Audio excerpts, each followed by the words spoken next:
Yeah. And the missionaries preached to them, made them Christians. Because of their giving. It's what they have. So they give religion. Your wife became a religious person. Your children became religious person. You are left religiousness in as far as they are concerned. Can you agree? For them after the service, they have godly values. Godly values. You have none. Then you start fighting. You want to bring them back, and they want to go forward. Cannot be. Can't work. Can't work.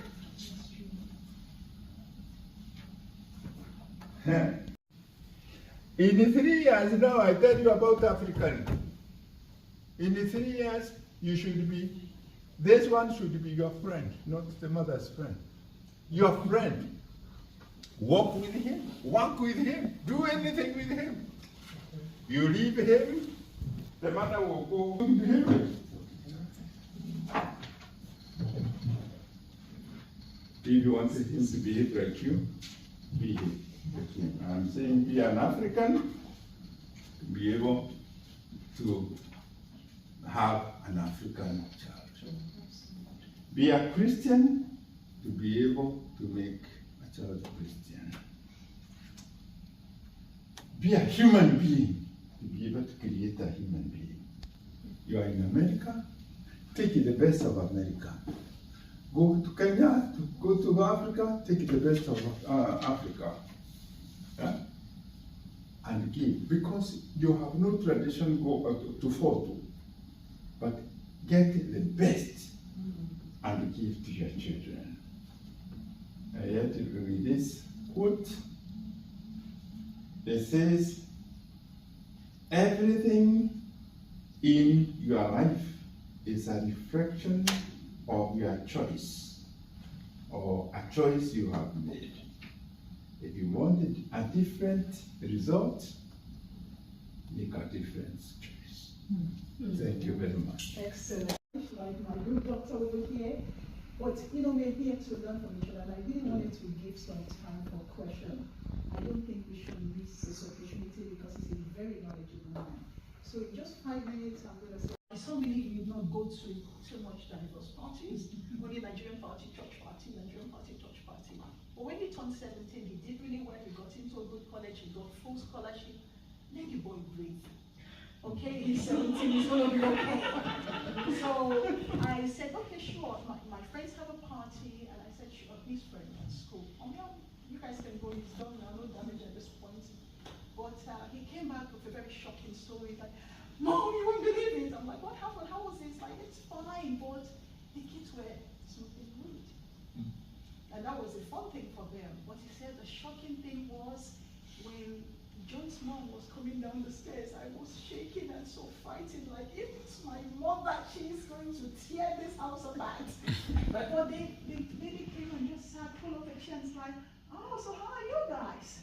He said at that point he was like, shock, horror. Okay, it's okay for kids to do it. If you go to high school, you're used to kids messing around. But when you see the mom chilling with the boys and pull up her own, it's like, okay, that was new to me. That was new. And so again, whatever values you communicated with them, they're going to make their own mistake. Okay, we can teach them and guide them all we want. They're not going to make our mistake because they know better. But allow them to make their mistakes, but learn to walk back from it. Tell my children, make your mistake, but always give room that you are able to walk back. Right? And like Daddy said over here, you raise kids in the way you should go. I'm a Christian, the word of God is so firm. They will never. They might get distracted, they might get crazy and wild, but they will always come back to our foundation. So let's take some questions, please. We have some, good, a strong man of wisdom in the house. We didn't have Nintendo for Africa. But the amazing thing is that this program is what we need. It's what our children need. because yes, I agree that we take them to places, but there's just a disconnect. And many of us have not gone through the training on how to transition them. So we are trying to do it the way our daddy did it, the way we knew, the way we know how to. But if you can get them plugged into many of these programs that they have, Jeffrey is there, maybe you can talk a bit more about it. It's awesome. It's modern, it's fresh, it's diverse. And what I really applaud Jeffrey for doing over the years is that he's been able to partner with so many organizations. So it doesn't matter what your career interest is, there's something for you with Africa. So please, and also if you can be a volunteer so you can learn to campus peers and pull them in. Yeah. That's one thing. Is know your resources. Know resources that are available. Because you can direct your child to where you think he or she is going to benefit. Now, what she has said is the Center for Africa. There are other groups, the charity groups that they have say organizations, groups that are geared towards raising children or helping children. Encourage your children to be part of that. Secondly, she's talking about, I think, she was pointing here, I don't know who it was. Where their children can go and socialize, and that is even when they got married. Because, you know, I know that family is a good family. I know that family is a family of witches. Don't go with those ones. You know, they knew those who could harm and those who could not. And they pointed. They were actually not having any problem. You know, you socializing with those, there was no sleepover.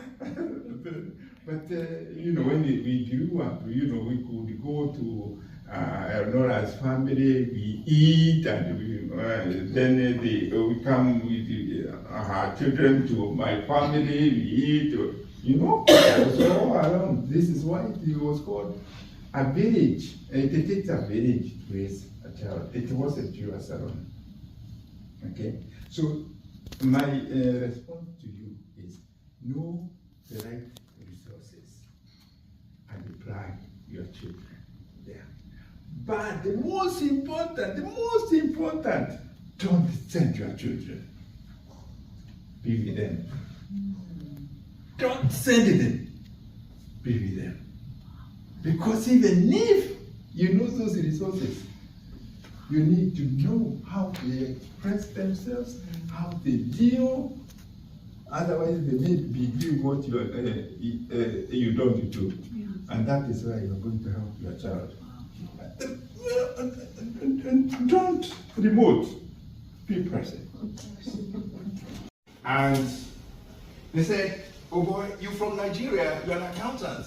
You come here, you think you're going to have your car and driver and everything. You're not going to get that. I'm like, yeah, I know. I'm prepared to clean the floor and, you know, do whatever I need to do to survive. He said, why are you prepared for that? I'm like, I just hope that at the end of the tunnel, there'll be a light, you know. So I'm searching for that light. That's why I left Nigeria. Like, okay, he's crazy, but we can't convince him. So, and they said, there's a program they're selling, you know, all this MCI thing. They're selling, you know, all those kind of quasi-Ponzi scheme where they said you can buy some water, then you can make some money. That was the era I came in. And people were like, you know, you brought some money from Nigeria, you might buy some water, you know, filtration system and sell it. And I replied, I said, who do I know? I'm going to sell water to you. And they said, oh, you just pessimistic. I'm like, look, this is what I can tell you. If I make 1,200 in a month, I'll be very comfortable. And they look at me like, this guy doesn't know what he's talking about. $1,200 a month? I said, yes. They couldn't believe me. I started working in a pizza place. I made about maybe $300. I filed my tax at the end of the year. I got some refund back. People are making like, you file tax? Yeah, I have to file tax. They deducted tax from me. Why am I telling you this story? the advantages of finance and accounting knowledge. From day one I stepped into America, I started reaping that benefit. So I did that. Believe me, at the end of the following year, I came in September, filed tax in January. December 1992, I was earning $1,000. Everybody in my community in Houston thought I was one of the big boys. How did I do the magic? Because I know when you live below your means, you're fine. That is the trick of the game. A lot of people miss that, and that's what I'm bringing to you today. I don't care if you make $250,000. It doesn't bother me. Give me $50,000, I'll still be fine. Because why? I will live within that $50,000. I will even have a little savings to do what I need to do. You know, to give you a hint, you know, I've gotten a loan of $1 million from Bank of America before. And that was in 2005, 2006. I've managed to build 2 big houses in Olivet. Those houses are worth about $2 million now, each of them. And how much did I bring to America? 1,400. I could have put it in that filtration system, but I said no. I use it to develop myself. I sent myself to school for CNA. I sent myself to school for CMT. I could make $1,200 a month, and that makes all the difference. So let's go into it. I'll tell you how I did it, how you can do it. I wish we have more young people that just came to America. They are the people that really need this introduction. Some of you guys will have learned the hard way. I'm very sorry for that. You didn't meet Dr. T on time. Okay, let's go into this. My name is Larry Auditor, a CPA, and I hold a Doctor of Management from the great Webster University here in St. Louis. Devil, isn't an angel, is it a master? A master. A master, okay? We need to answer now. She said a master, she's very courageous. Ma'am, you want to call for it? I think it's a master. You think it's a master? You think it's a devil? Okay, cool. More answers, please. So we know that some people think it's a master, some people think it's a devil. Servant? It's a servant, okay? Angel. Pardon me? An angel. As angel. Wow. Money will be happy with you. Yeah. Then what anybody thinks an end? Don't let me cause trouble. It's not an end. Everything we do is not about money. And that's why some people are not happy. Money is a servant. That's how you should see money. That's a healthy way to look at money. When you start looking at money as a master, you're making a mistake. When you start looking at money as a devil, you're making a mistake. When you look at money, it's your servant. You send your money to do what you want to do. That's a healthy relationship to have with money. When you think it's your master, you're messing up yourself because you're saying that, whatever money say I'm going to do, I won't do that. Critical point is a magnifier of character. What do you mean by that? If you want to know your friends, let him be rich. Yeah. All of a sudden, the guy will be like, because he got some money. That's the guy you were living together, dining together. It's like, what? What can I do you? Money is a magnifier of character. If you want to know someone's character, let them win lottery. You can't be like, don't call me, you call me like that. Start drinking. That's what was in his mind before he got the money. So the money will magnify your character. Let me talk a little bit about accounting. You know, I'm an accounting professor. What is accounting? I want you all to know this. Accounting is a universal language of business, used for recording financial transactions and for evaluating financial performances. Why do I give you that definition? I want you all to know that if you don't know accounting, you are shooting yourself in the foot. That's why I gave you that definition.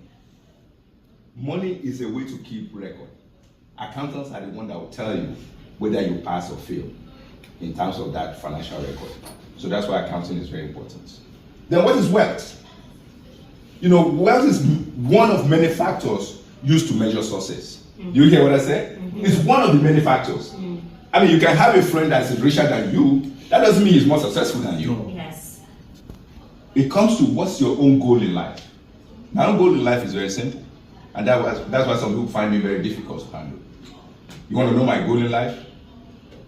You guys want to know? Are you okay? We care to know. Okay. My goal in life, brother, is to live with minimum stress. That's all. I don't care about the rest. Stress is a destroyer of person. Yes. So I don't want to have too much stress in my life. If I'm going to buy something and it's stressing me, hey, I'm done. It's like, hey, you can keep it. That way, people will look at you and say, I think your age is this. And they will call you away about 15 or 10 years at least. Because you are not too stressed. But if you keep stressing yourself, you can have the money and be going to hospital. It's true. So you have to minimize stress in your life. Success is living with minimum stress possible. That's my own goal. True or false question. Money is the root of all evils. True or false? False. Who said it's false? Money is not the root of problems. It's not the root of all evils. It's the love of money. So the love of money is the root of all evil. If you don't love money too much, you are not in trouble. But if you love money too much, you're going to do anything possible. I emphasize that, and what people will do for money, you'll be like, what? I mean, for example, we know now on the social media that there are some people that kill people and start selling their body parts. Just because they want money. True, and kill somebody. No, I didn't commit suicide, I didn't kill anybody. You know why? Because I know money is a tool. You can lose it, you can gain it back.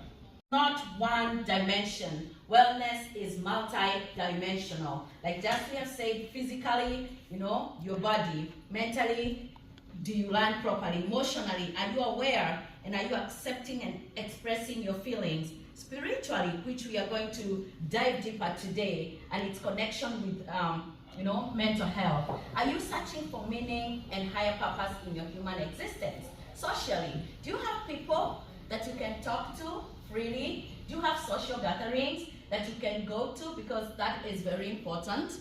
Do you have a place that you can connect as a community, and have meaningful ways? And then the environment you're living in, is it fostering positive interrelationships? So that, having that idea of knowing what wellness is, and that it is not only one dimension, it is multi-dimensional. Then what is mental health and wellness?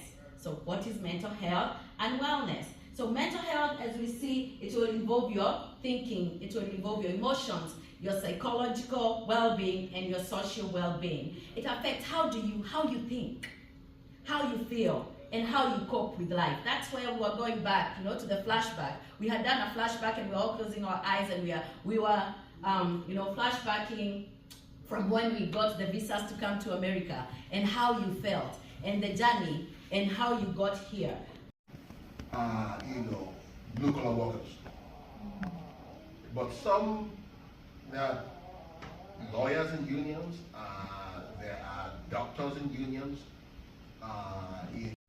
To pay overtime, it has to be non-exempt, right? Because basically, the employer classifies employees as who gets paid by the hour and who gets paid a salary. And so in some cases, issues come up where, for example, somebody is classified as exempt, but they're working all these hours that's not compensated. And so you usually have those wage type issues come up that the Department of Labor handles. Also, for example, there are all these cases involving employees who, for example, work for a company that would say, when you come to work, there's certain things you have to do off the clock. So, for example, you don't get paid until that time when you sign to your computer and start work, and there are a bunch of things you have to do before. So there are lots of rules that prohibit that. Same thing with when you leave, kind of the company or